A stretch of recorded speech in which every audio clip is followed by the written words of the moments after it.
There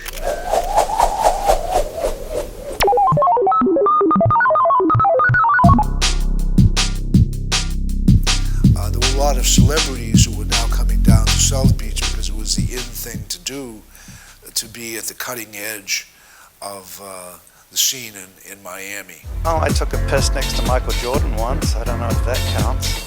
I was wondering why there was a line of people outside the men's restroom all of a sudden until I looked up and thought, oh, okay, that's why. They're not here for me after all.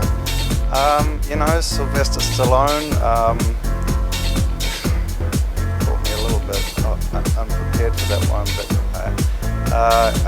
Brooke Burke did some filming there, although that was later on. Cameron Diaz I met there. It was, I don't know, the film industry was huge there. I don't know that I'm comfortable mentioning their names, but there was somebody named Mickey and there was somebody named Charlie, and I could go down a big list of people who would come in, and it was pretty cool, and nobody bugged them and nobody could care less, and you still have stars in South Beach, and it's much the same way. There's so many of them that nobody really bugs them or anything, I don't think. Mickey Rourke, Gianni Versace, Madonna. Is Leonardo DiCaprio. It was funny because... Oh, that's when they banned you from Bash? Yes. He was holding his crotch, yes, I think. Yes. The best picture. Stallone, Madonna, Denzel, Will, Martin Lawrence. I got the Prince coming out of Liquid. Jennifer Lopez with her first husband. Jack Nicholson, Puff Daddy, Gloria, Emilio, John Sequeira. I don't know what he did. He go to the hair of Madonna. He say a couple words. He say, you're allowed 3 pictures. 3 click. So I remember, Papa, I did 4 actually. It wasn't like, we had a corporate sponsor to bring a celebrity. We had to go hang out with that celebrity. We had to get drunk with the celebrity. We had to take the celebrity around. We had to become friends with that celebrity in order to come to our place and let her use their name. Now you can just say, hey, here's $50,000, show up at our place, and a sponsor will give you the money. And there's a lot of people doing that with zero personality and zero coolness. I won't mention any names, but that's the industry now. You can buy everybody. Before, we had to waste our life, our kidneys, our brain cells, being friends with these maniacs who, they're a different breed of people. They're out there partying their ass off, and we had to, I was there with OJ, we were there with, from Debbie Harry to OJ to, Jim Carrey, whoever came in the door, you're with these people for, the whole thing, getting to know them, get to this, so next time they come in, you're set up already. And now you can just buy them. You don't have to be anybody. But now any schmuck with a credit card can buy a celebrity friend. Again, I think Mickey Rourke, flipping cheeseburgers at a big Harley party, all the celebrities that would come through, from Johnny Depp, hanging out with Claudia Schiffer and Cindy Crawford and Sean Penn when he opened down at the Bash. I think that was kind of one of the political moves that made all the celebrities come down. Back then, there was nobody bothered you. There's no paparazzi. I think it was a lot more casual. I think it just became a great party atmosphere where people could have fun and not be criticized or scrutinized. Now that's over. Now everybody has cameras in their pocket and cell phones. So I think it was just a really fun place to let yourself go. We had River Phoenix used to play the club frequently before he passed away. You'd walk down Ocean Drive and see Johnny Versace or Calvin Klein, who are both at the absolute peaks of their creative careers. And you'd be more likely to see them or Klaus Oldenburg or Roy Lichtenstein than anybody else. It was like that was sort of the core kind of crowd that South Beach was attracting very early on. Well, and again, you'd see Cindy Crawford standing next to Joe Smith, standing next to a biker, just really kind of just partying. And this was really what encompassed South Beach in the 90s. It was about that free spirit, free love, watching South Beach really evolve to what it is today. And, we talk about this all the time with my buddies, and I think that was the period of time that was truly the great time for South Beach and Miami overall. So a lot of, the celebrities were just kind of finding out about South Beach. So, you could walk into the room at any given time and see, just about, everybody from, Madonna to, I don't know, just about anybody would come down. But they were totally into this thing. Oliver Stone, they'd be hanging out there all the time. And, we had a special little room where we would go upstairs and, take care of business with Oliver and the rest of the crew. So it was definitely a wild scene happening. In the Blue Room, we entertained everybody that was anybody in the music business, anybody that was anybody as an actor. When they were in town, they came to see us. We were breaking musical acts for the record companies. They were always giving us acts. Jewel, they brought us. Liza Minnelli, they brought us. The record companies would give us Jewel for free. We never had tables, so we really didn't try to go for that crowd necessarily, but almost everyone that came to the town came in. So, I mean, anybody that was anyone, anytime, any bands or, Madonna, you name it, any of these people came through town, they'd definitely come to Crowbar through the back side door and sneak upstairs to the third level. We had an ultra, what we called the ultra VIP room, which was really the room where, the old projection room where people were just, it was like, all right, come on up. Half the people didn't even know the room was there. And some of the times when I walked in there, I didn't want to know it was there. But that was probably the craziest place in the club. And everybody that went in that room usually stayed after hours and then came down the side door and snuck out the side. When Peter Stringfellow opened his club, Stringfellow's in the Grove, we would, anytime anybody opened a club, we knew Miami loves a party and goes out on and everybody goes out and rents their limos and goes out for a night. And we knew that anytime they would go out, we could put on a better show. So, for instance, when Stringfellows opened up, we brought Grace Jones in, and about midnight, Peter gets on the mic and says, well, thanks everybody for coming. Now let's all go to Club New now and see Grace Jones. And of course, Grace doesn't come on until 3 or 4 o'clock in the morning. But Grace was a regular at Club New. One night Madonna came up and asked us where to go. Tom and I were standing together what? In early years, like early 90s, Barrio, when I was doing Barrio, Madonna, Marisa Tomei, movie stars. They would come there like kind of regularly to Barrio. Mickey Rourke was always around. He was always around. I think he was from Miami, maybe. It was kind of normal. I think they felt safe, in a way, just because nobody did bother them, really. Who was the actress who played the mermaid with the blonde hair? Yeah, I remember seeing her a couple of times. We created a haven for any celebrity that came in. We respected them. They would come into town. We would contact their management, invite them in, and give them the privacy. We would never take any photographs, and would never allow any paparazzi to take any photographs of any of these people, so they were safe. If we did take a photograph of them, before we released it to the press, we would send it to management first and get their blessing. So that reputation, went around. So anybody that came to town, go to Club New, you're well protected there. Rod Stewart would come to town. And one time he would come in and let us promote the club, and he would go out there on the stage and, have a party on his behalf.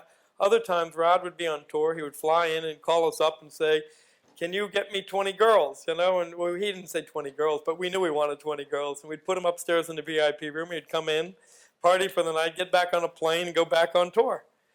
The Raleigh Hotel, when that opened back up, in the late 80s, early 90s, that was also another cool spot. I mean, there's so many great memories that come to mind, so many great parties, spontaneous parties that just kind of erupted. Naomi Campbell walking in, or Madonna walking in, and Sylvester Stallone, back in his heyday. It was not unusual to see these iconic stars out in public and mingling with the locals, and the locals pretty much, they treated them like locals, like they were part of the landscape. We weren't looky-loos over here, and that's why I think they fell in love with Miami, because they can be themselves, let their hair down, have a great time, and not worried about being a movie star or being a rock star. They just kind of blended in with what was going on, with the energy, they just went with the flow, and the flow that was happening, in the late 80s and the early 90s was this very special flow. You couldn't help but get swept up in it. And that's why it was exciting. For me, it was always a great surprise to just go through the night and take all these photos of nightclubs and drag queens and singers, or Mickey Rourke's, or Gianni Versace, who I would see probably on very frequent basis, or Donatella, or even Elton John or whoever, So for me, it was always a surprise what I got the next day. So the next day would be a big surprise at the photo lab, looking through my negatives, looking through all my pictures from the night before. I went to Sylvester Stallone's house, and I couldn't get in for the big Planet Hollywood party. And I used everything, and then this guy just said, "Oh, well, don't worry, we'll just bring 6-footers." We walked up with 2 girls. That was it. The doors open. Back in the 90s also there was a lot of house parties. There was a lot of good times. There was a lot of friends who would throw parties, and not so much in the nightclubs, which obviously the nightclubs were a huge part of South Beach in the 90s, but there was also a lot of pre-parties that would go on in houses. So-and-so's birthday party would start off at this house and then go to that house and then go to this club, this club, this club, and that club. There was a million different house parties, a million different craziness going on. Parties at Madonna's house, partying at Sylvester Stallone's house, partying at Thomas Kramer's house, Versace. I mean, I DJ'd at all of those places. Madonna's like twice for New Year's, and like those parties were like the elite, craziness with other celebrities, and people were getting reports about this all over the world, which just made, all these magazines write about them and give like South Beach that uncontrollable, like, oh, I've got to get there, I've got to get there, I've got to get there. And then you would have everybody from Cameron Diaz come in to Eddie Murphy would show up. I mean, all these people that were in town filming, back then the film business was also a big deal.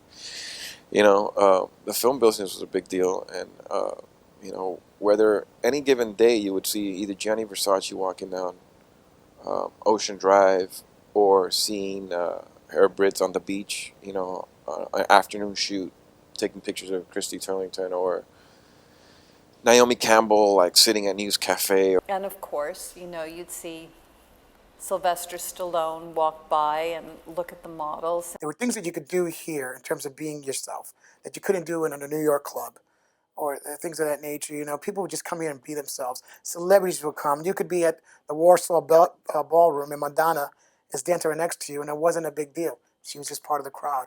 We always thought we were the crowd anyways. Why wouldn't she want to hang out with us? When Bash opened up, within a few months of us opening, at the opening night, there was a lot of spillover. So, for example, I walked through the room, and all of a sudden, Dennis Hopper was standing in front of me, having enjoyed the party next door, and he was very happy. And I was glad to see him, of course, in my club. It was a wild time. I mean, the same people that later on, danced on the bar tops and to electronic music, they were dancing to rock and roll music. I remember one night on top of the bar. I remember one night Nikki Taylor and Jim Courier dancing on the bar top to Pearl Jam, and which was a normal scene back then. Rock and roll was hip and fashionable.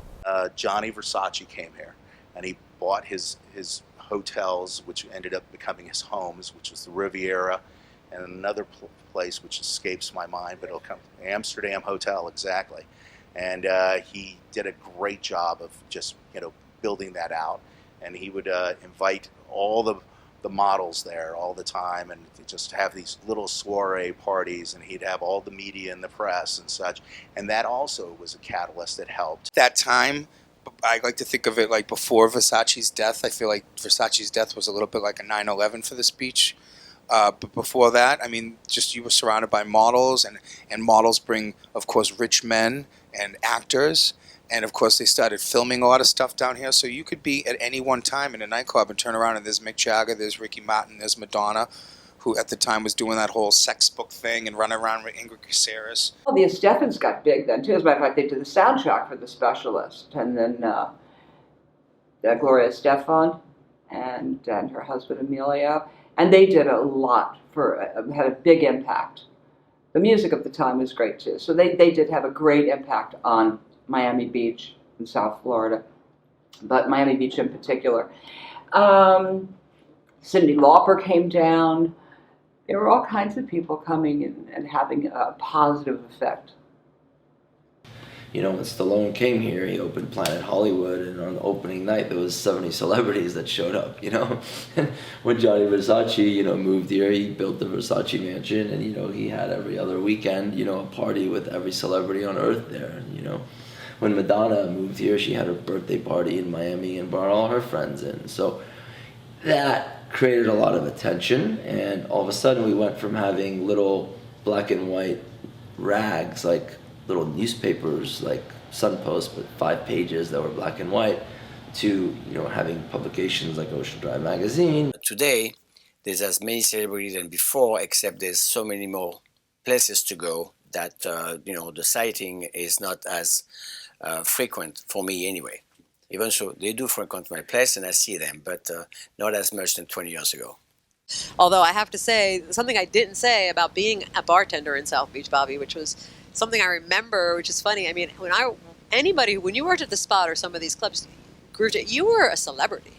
I mean, you were just like a celebrity on your own. I can remember if I would go to a concert, I would have to literally dress like hiding myself because people would run up to me. Oh my God, it's Sharon from the Spot. Oh my God. And that was something that was pretty mind-blowing, you know, because you didn't think of yourself as a celebrity, but you were a celebrity if you were a bartender in any of those clubs when it started. And I don't feel like I was a celebrity at the Palace, but I felt like a celebrity.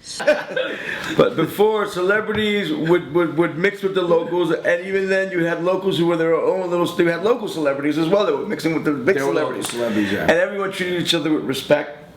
You know, you never know who was walking around, but the cool thing was that they didn't have an entourage of security around them or anything like that. They just roamed freely, and you would have, you know, Mickey hanging out at 5 o'clock in the morning, you know, drinking beers and doing shots, and there was no club or crew around them or entourage to tell you that there was a celebrity there.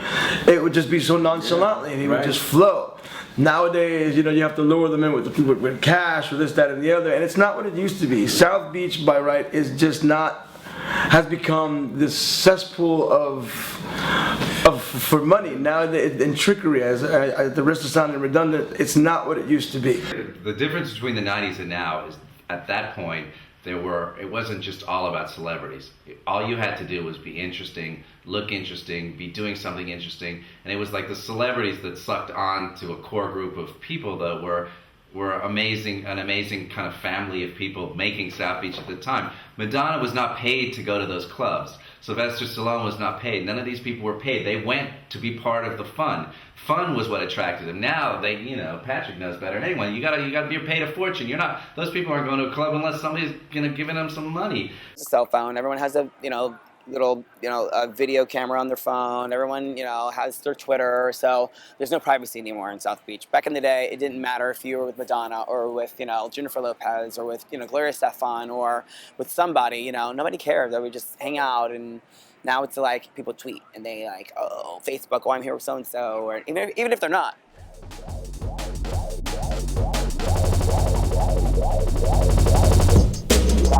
Yeah.